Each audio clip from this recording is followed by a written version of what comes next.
అనకాపల్లి జిల్లా రోలుగుంట మండలం మారుమూల గిరిజన గ్రామంలో తొలిసారి విద్యుత్తు వెలుగులు వచ్చాయి. దీంతో గ్రామస్తులు ఆనందంతో నృత్యం చేశారు. జిల్లాలోని ప్రతి మారుమూల గ్రామానికి రోడ్లు, మౌలిక సదుపాయాలు కల్పించాలన్న జిల్లా కలెక్టర్ విజయ్ కృష్ణన్ ఆశయం మేరకు అనకాపల్లి జిల్లా రోలుగుంట మండలం అర్ల పంచాయతీలోని నీలబంద గ్రామానికి విద్యుత్ శాఖ అధికారులు కరెంటు సౌకర్యం కల్పించారు.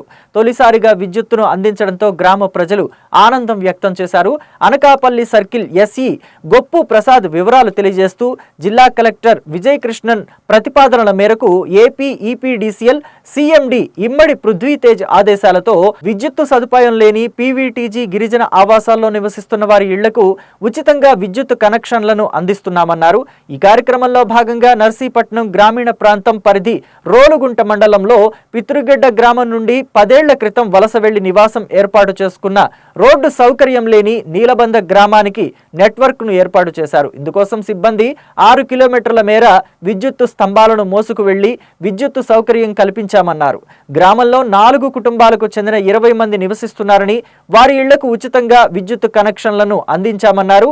అదేవిధంగా రావికమతం సెక్షన్లో చీమలపాడు పంచాయతీలో సోంపురం బండ ఆవాసాలకు కూడా విద్యుత్తు సౌకర్యం కల్పించామని ఇమ్మడి పృథ్వీతేజ్ తెలిపారు.